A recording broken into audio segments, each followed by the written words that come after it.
Tension کی دو قسمیں ہیں. ایک ٹینشن وہ ہے جو آج جتنی ہے کل اس سے زیادہ, پرسوں سے زیادہ, اس سے انسان ڈپریشن میں جاتا ہے. اور ایک ٹینشن وہ ہے کہ ادھر ٹینشن ہوئی لیکن ساتھ میں وہاں سے تھپکی ملی, پھر ٹینشن ہوئی پھر ساتھ میں تھپکی ملی. اس ٹینشن کو برداشت کرنا آسان, اور اس میں ایک خاص قسم کی لذت بھی ہوتی ہے اس ٹینشن میں. وہ لذت ہوتی ہے امید کی کہ بھائی ٹینشن تو ہے مگر مستقبل میرا اچھا ہے, اللہ کی محبت ملے گی. ضمیر مطمئن رہتا ہے انسان کا کہ میں صحیح سمت پہ جا رہا ہوں. یہ ضمیر کا اطمینان اتنی بڑی اللہ کی رحمت ہے کہ یہ کروڑوں روپے بھی دے کے اگر مل رہی ہو نا تو یہ سستی ہے. لوگ ڈپریشن میں جاتے ہیں, ان کا ضمیر مطمئن بولو بھائی نہیں ہوتا. اگر آپ کو پتا ہو نا میں صحیح ہوں, بڑی بڑی ٹینشنیں برداشت کر لیتا ہے انسان, اس کو پتا ہوتا ہے کہ میں کیا ہوں, صحیح ہوں. دیکھو صحابہ کرام کی جو لڑائی ہوئی, تھوڑے تھوڑے لوگ بڑی بڑی فوجوں پہ غالب آئے.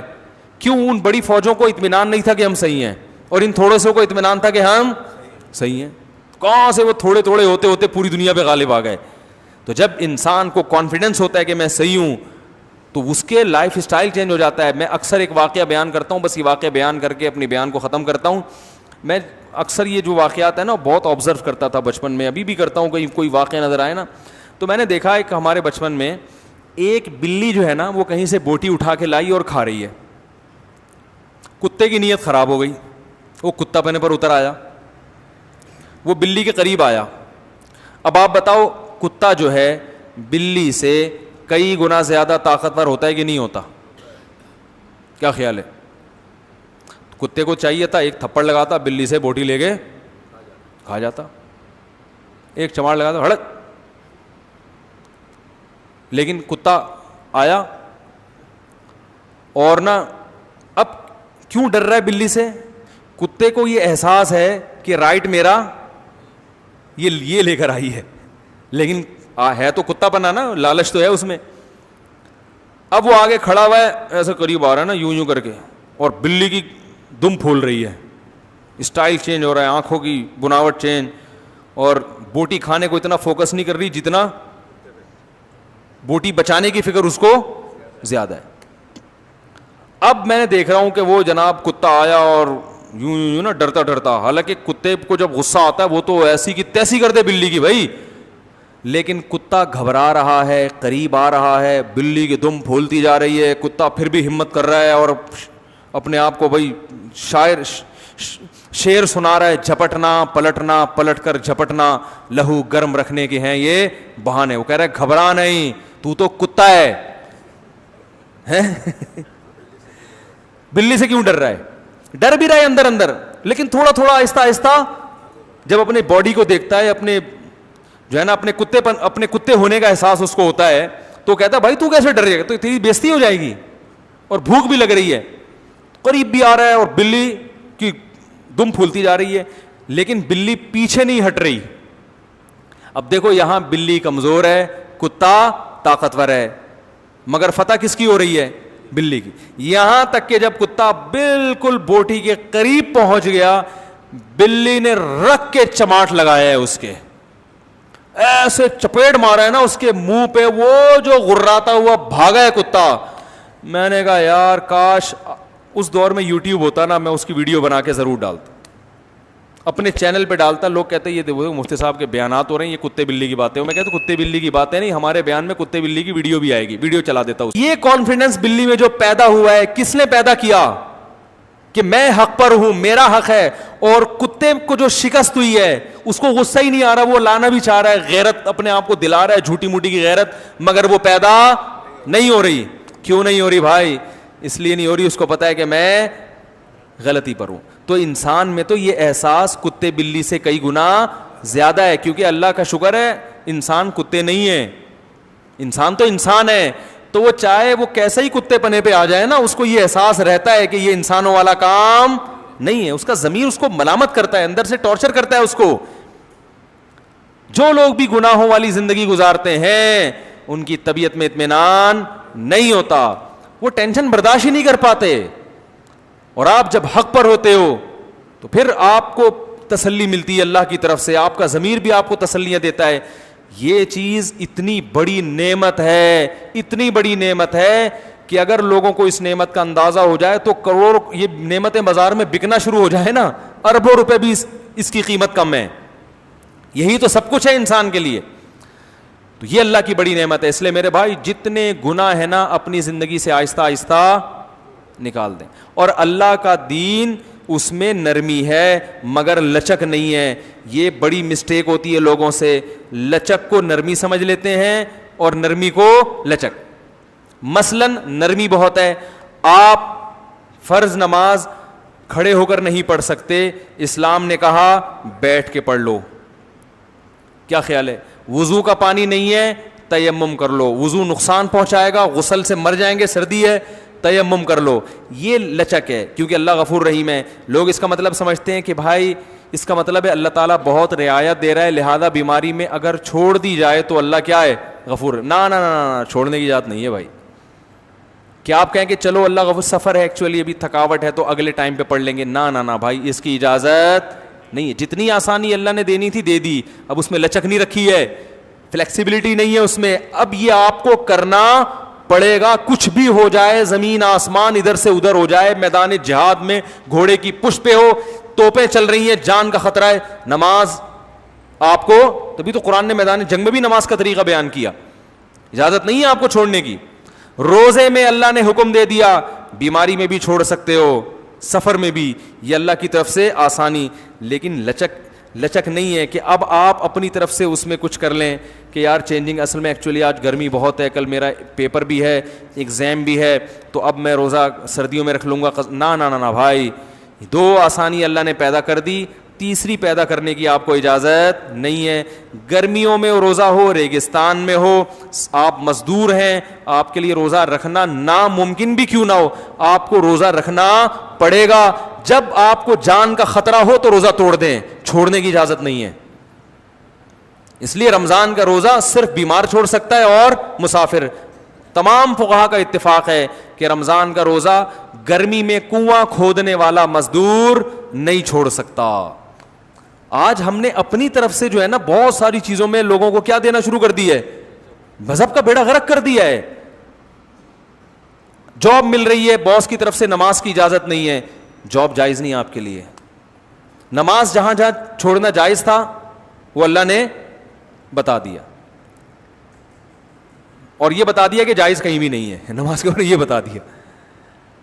آپ کہہ سکتے ہیں کہاں کہاں چھوڑنا جائز ہے ہمیں بتاؤ, اللہ نے بتا دیا کہیں بھی چھوڑنا جائز نہیں ہے, پڑھنی پڑے گی,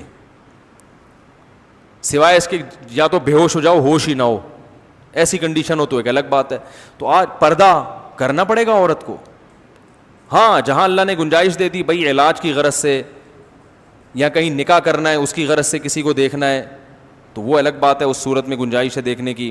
یا اور جو شریعت کے جہاں گنجائش تھی وہاں تو ہے. آپ کہیں کہ نہیں جی ایکچولی مجھے جاب کرنی ہے تو میں پردہ نہیں کر سکتی, مجھے گرمی بہت لگتی ہے, ایکچولی پسینہ بہت آتا ہے تو میں موٹے کپڑے نہیں پہن سکتی, آپ کو اس کی اجازت بولو نا بھائی نہیں ہے. اسی طرح یاد رکھو حقوق العباد میں بھی اپنی لاجکیں پیش کر کے لوگوں کا حق نہ مارا کرو. کسی کے گھر جانا ہوا, میرا ایک بڑی عمر کی خاتون ہے بیچاری, ان کے گھر میں گیا تو بیوہ ہیں وہ, تو انہوں نے میری دعوت کی. وہ ماشاءاللہ بڑا گھر, پتہ چلا جی وہ ان کے بھائی نے اب ان کو گھر سے نکال دیا, بیوہ بہن کو. کیوں نکالا؟ کہ بھئی یہ گھر ہم رینٹ پہ دے رہے ہیں. تو میں نے ان سے ویسی باتوں میں پوچھ لے, میں نے کہا یہ گھر کا مالک کون ہے؟ انہوں نے کہا میرا بھی اس میں حصہ ہے 20% یا 25%. میں نے کہا پھر یہ تو آپ کو نہیں نکال سکتے, لیکن نکال رہے ہیں. کہہ رہے ہیں ہم نے آپ پر خرچ اتنا کیا, ہمیشہ آپ کا خیال کیا ہے, ایکچولی ہم ہی تو آپ کا, اب آپ رہیں کرائے پر رہیں, ہم اس کو کرائے پر. میں نے کہا اگر کرائے پر دیتے ہیں تو اس کرائے کا 20% آپ کو دیں, اس کے لیے بھی تیار نہیں ہے. اور دلائل کے ایکچولی اصل میں وہ ہم ہی تو ہیں, جیسے آج کل جو بھائی بہن کی وراثت کھاتا ہے نا اس کے بعد دلائل بہت ہوتے ہیں. او بھائی جو وراثت کا حکم ہے وہ بیٹی کو جتنا چاہے جہیز دیا ہو آپ نے, باپ کے مرنے کے بعد اس کا وراثت میں حصہ کم نہیں ہوگا, کیونکہ وراثت کے احکام میں اللہ نے لچک نہیں رکھی, وہ دینے پڑیں گے اس کو.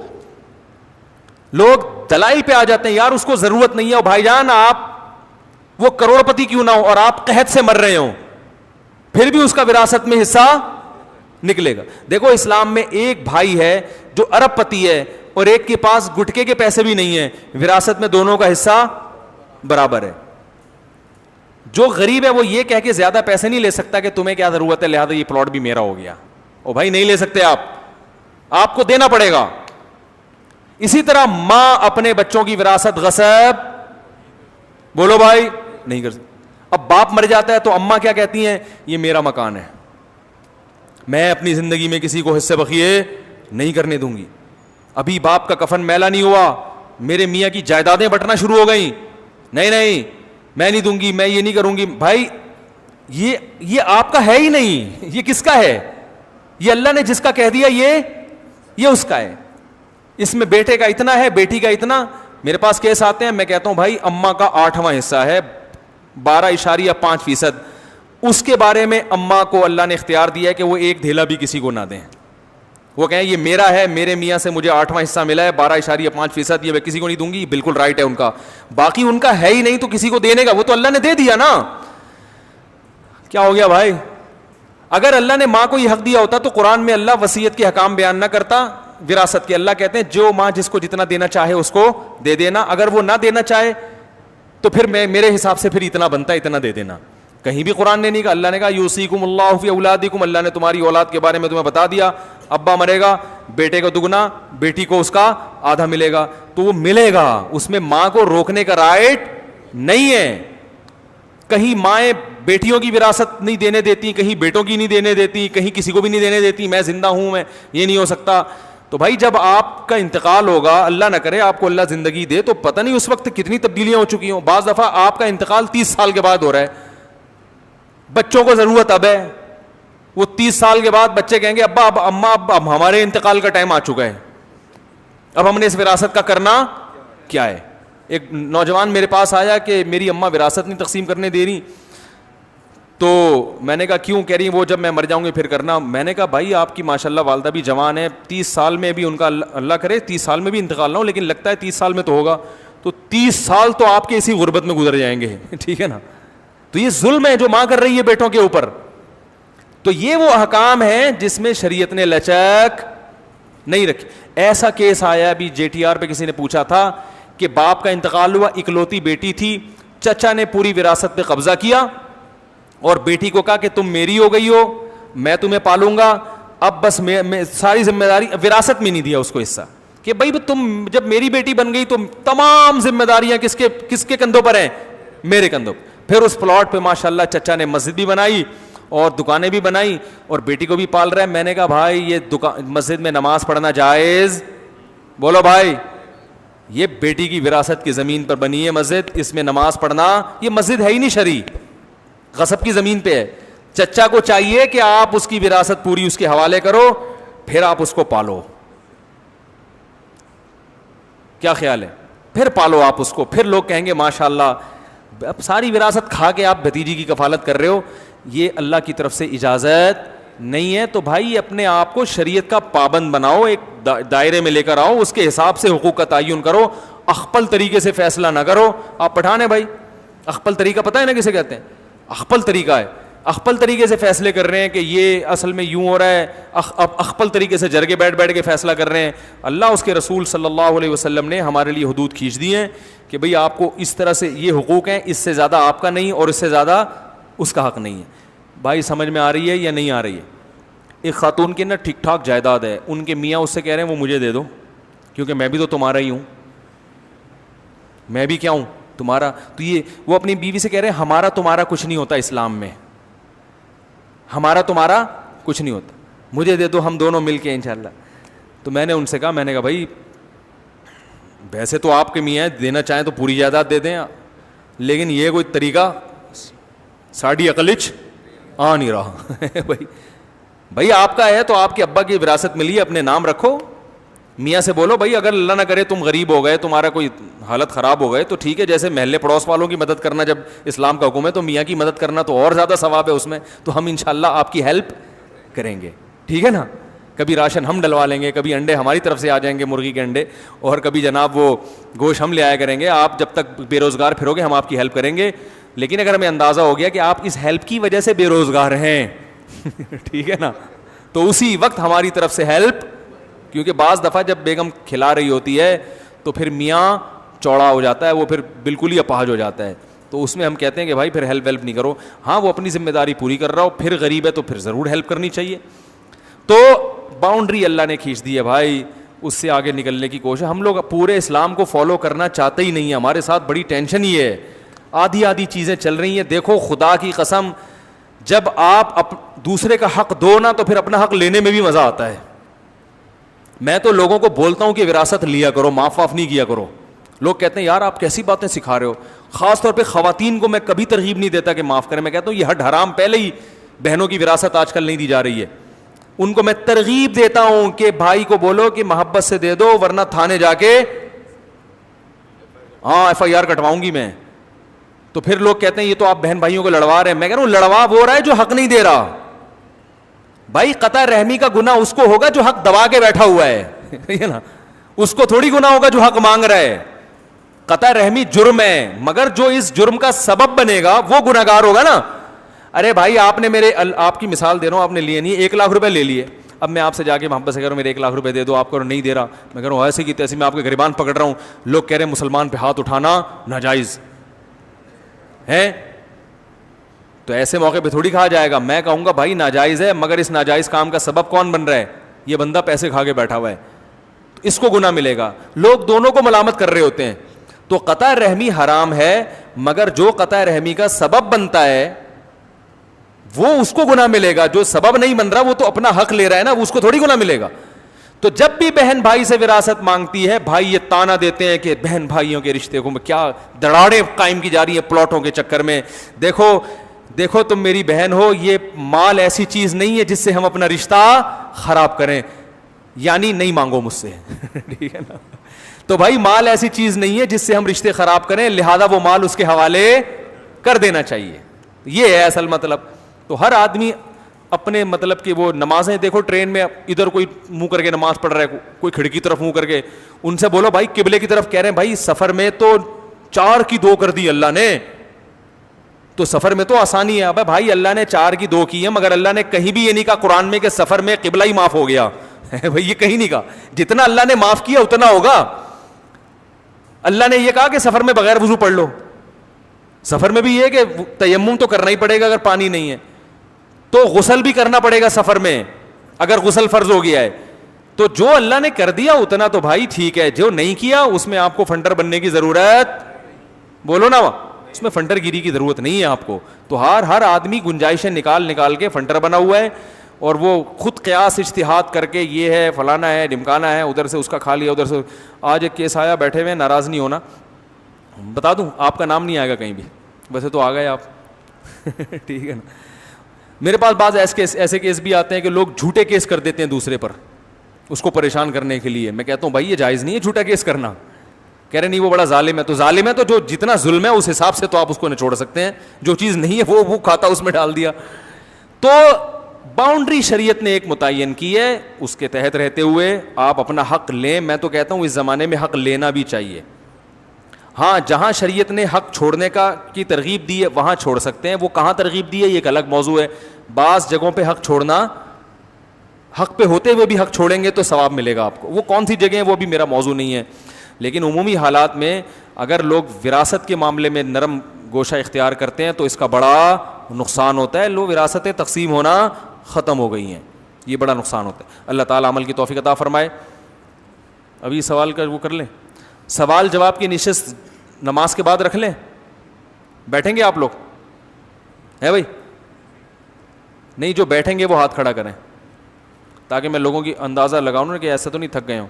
بیٹھیں گے تو پھر ایسا کرتے ہیں, ابھی اذان ہونے والی ہے, 10 منٹ میں نماز ہو جائے گی, تو نماز کے بعد 15-20 منٹ کی مجلس رکھ لیتے ہیں. اس میں آپ نے جو سوال پوچھنے وہ کھڑے ہو کر پوچھ لیے گا. جو پرچی پہ کھڑے ہو کے پوچھتے ہوئے شرم آ رہی ہے, کوئی گھریلو مسئلہ ہے تو پرچی پہ لکھ کے پوچھ سکتے ہیں. تو پھر ہم نماز کے بعد دوبارہ بیٹھتے ہیں انشاءاللہ. زیادہ ٹائم نہیں ہوگا, 15 سے 20 منٹ انشاءاللہ بیٹھیں گے. جو سوال آپ لوگوں نے پوچھنا ہے وہ آپ پوچھ سکتے ہیں. یہ جو میں نے آج بیان کیا اسی سے متعلق کوئی دل میں سوال ہو, اشکال ہو تو کھل کے پوچھیں. ایک بات خوب اچھی طرح ذہن میں رکھ لیں کہ جو مرضی پوچھنا ہو آپ سے انشاءاللہ مجھے غصہ نہیں آئے گا. سمجھ رہے ہیں؟ بعض لوگ نا علماء سے پوچھتے ہوئے ڈر رہے ہوتے ہیں کہ کہیں میٹر شارٹ نہ ہو جائے ان کا. البتہ یہ ضرور ہے کہ میں ہر سوال کا جواب دوں گا نہیں. میں اگر یہ سمجھوں گا کہ یہ غیر اہم سوال ہے یا بیہودہ سوال ہے تو میں وہ پی ضرور جاؤں گا, کیونکہ ہر سوال کا جواب دینے کا نہیں ہوتا. بعض دفعہ کوئی فتنہ پرست کوئی ایسے سوال پوچھ رہا ہوتا ہے جس سے آگ لگا دے.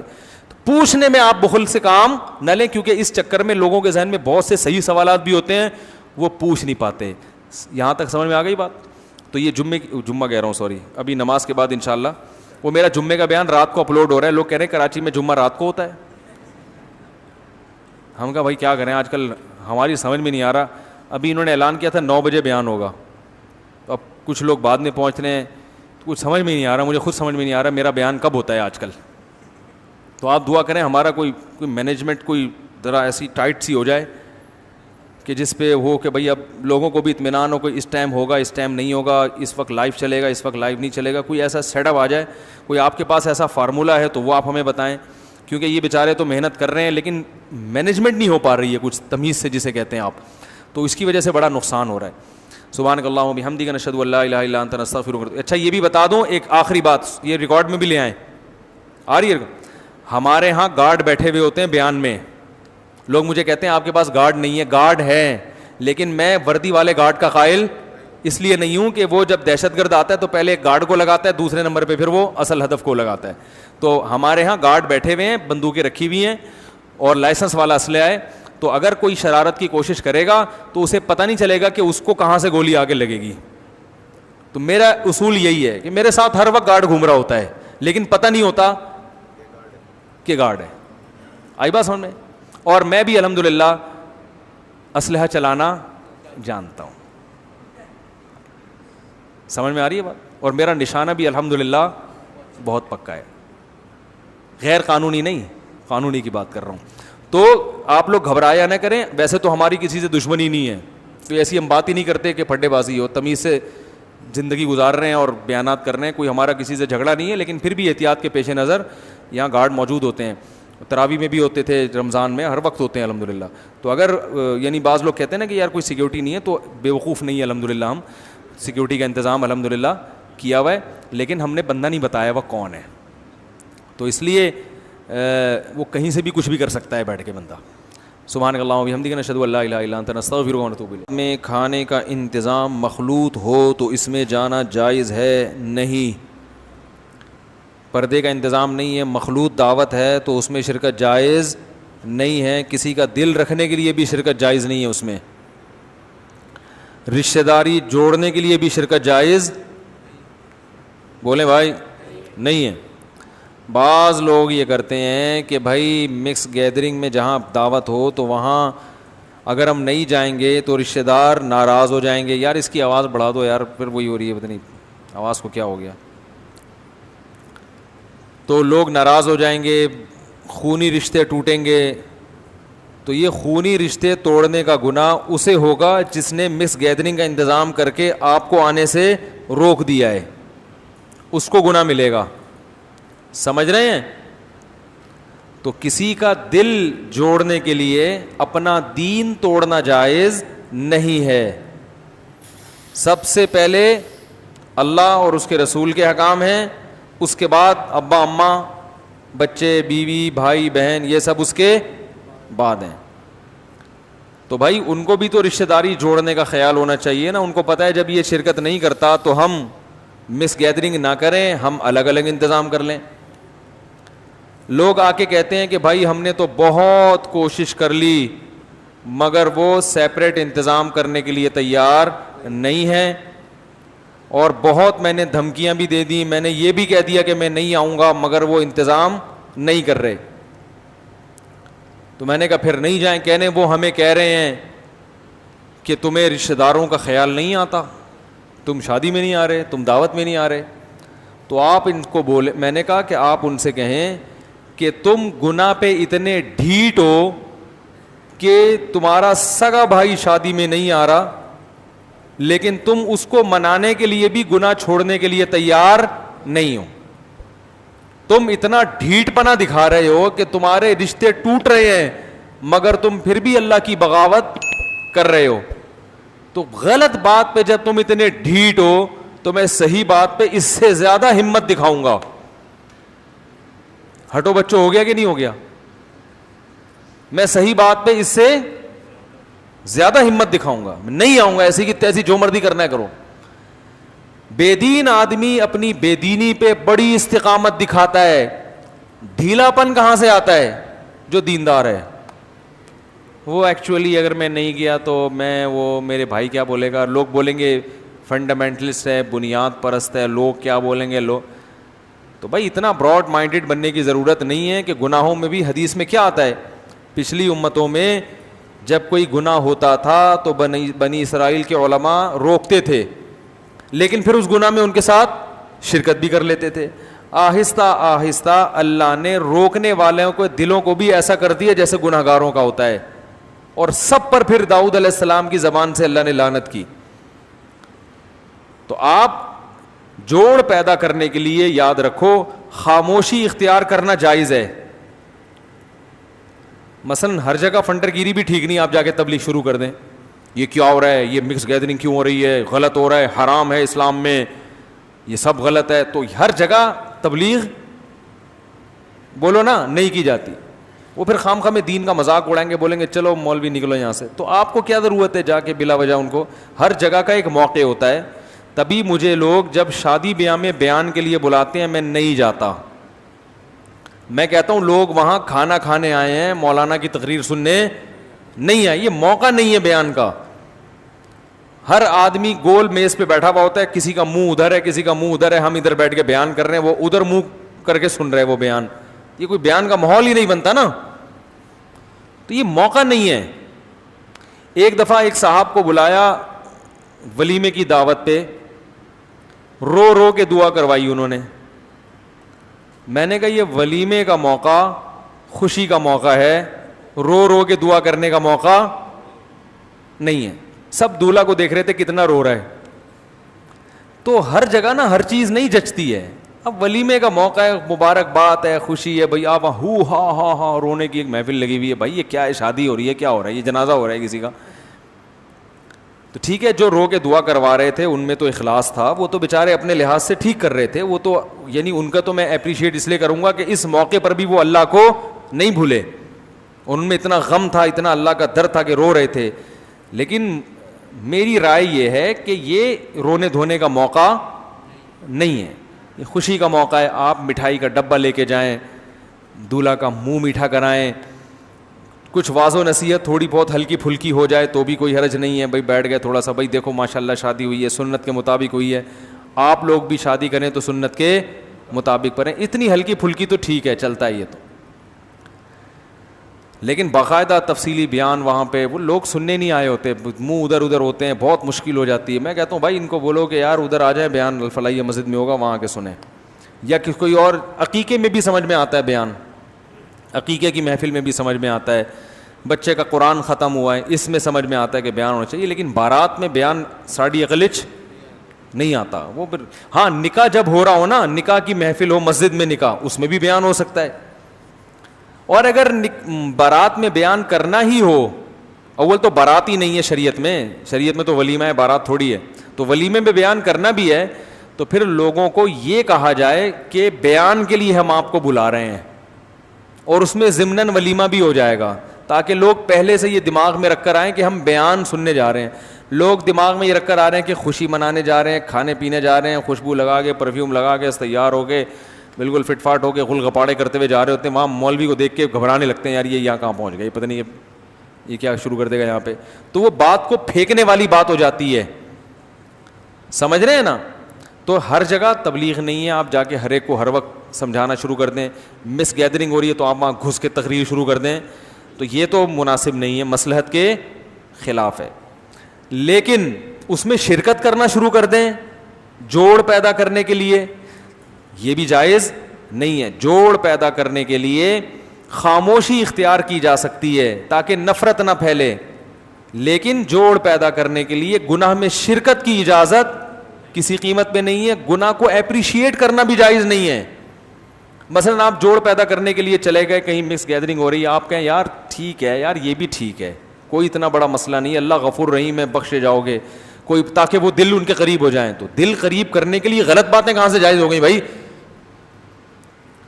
غلط بیانی سے کام لینا کہاں سے جائز ہو گیا؟ اللہ نے کب کہا ہے کہ میں معاف کر دوں؟ خاموشی اختیار کر لو, لیکن غلط بات میں کسی کو اپریشیٹ مت کرو, اس کی شریعت میں اجازت نہیں ہے. یہ حدود ہیں شریعت کی.